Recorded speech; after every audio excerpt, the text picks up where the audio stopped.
हिंदोल उपखंडर स्वेच्छासेवी अनुष्ठान छोट एक प्रयास द्वारा पाटला पंचायत कल्याण मंडप ठारे आज सकाळ 9 घटिका समय एक स्वेच्छाकृत रक्तदान शिविर अनुष्ठित हो जाइछि।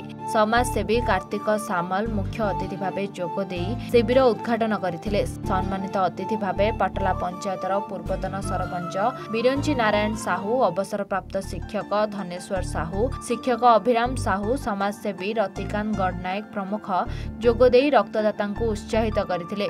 अनुगुल जिला रक्त भंडार डाक्तर सत्यव्रत पारजोशी और कर्मकर्ता रक्त संग्रहित करथिले।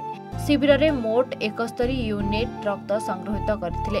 छोट एक प्रयास स्वेच्छासेवी संगठन सदस्य नरेंद्र देहुरी, अरविंद बेहेरा, शोभन जेनामणि, प्रभात विश्वाल, मुकेश बेहेरा, ओम प्रकाश साहू समेत पटला युवक संघर समस्त सदस्य सहयोग करथिले। रतिकांत गडनायक समाजसेवी हिंदोल ब्लड डोनेशन कैंप तो हिंदोल सारा विभिन्न अनुष्ठान ताकू ऑर्गेनाइज करूचंदी, किंतु जहाँ छोट एक प्रयास से माने आज पाटला ग्राम पंचायत ए पाखरे रक्तदान शिविर आयोजन करिसेंती। मु आसी केवल रक्तदाता मान को उत्साहित करबा लागि, कारण मु मो जीवन रे 60 वर्ष होबा पर्यंत 21 थर रक्तदान करि पारली। एडो एठी पंचायत रे मोर गत वर्ष एटी शेष रक्तदान करिछि, किंतु रक्तदान करिबा पई मो जनसाधारण को सबले उत्साहित करूची, सचेतन कराउची। कारण मनीष जीवन पाई थरे जदि रक्तदान न करिछि ताहले परजन्म रे से हुए तो ओडस जन्म पाई पारे, मशा जन्म पाई पारे। एणु समस्ते रक्तदान करिबा दरकार। 18 वर्ष रु 60 वर्ष पर्यंत समस्ते पुरुष हुंतु महिला हुंतु समस्ते रक्तदान करिबा उचित। नमस्कार आज्ञा, जय जगन्नाथ। मो ना है शुभेन्दु बेहेरा। आम घर हूँ पाटला ग्राम पंचायत पाटला।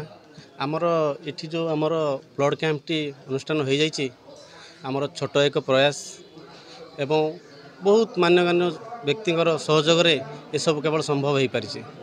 एवं एमिति प्रतिवर्ष आमर एठी अनुष्ठान हुए। आमर बहुत लोग आमर कम से कम 70-80 यूनिट ब्लड एठी संग्रह करा जाए एवं समस्ते आसी एठी सहयोग हाथ समस्ते बढ़ाती और सहयोग करती। आमर छोट एक प्रयास भाई अच्छा मो छोट एक प्रयास जड़े सदस्य श्रृंखलित कर्मी।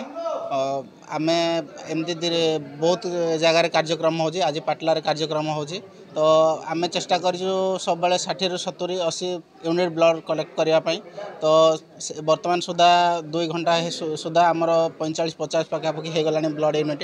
तो जीवन में आम किसी ना किसी दान करवा दरकार। ता भीतर रक्तदान एक महत्व दान, जो कौटी ना कौटी क्या ये ब्लड अपेक्षा रही से जो रोगी की प्रथमतः आम जो मेडिकल गले प्रथमतः आमको प्रथम असुविधा हो ब्लड, जोड़ी गले आमको ब्लड गोटे मिलवाई बहुत कष्ट करा पड़े। ढेंकानाल हिंदोलू कैमरा पर्सन सुजित पृष्टि सुजित कुमार बेहेरा रिपोर्ट A1 ओडिशा।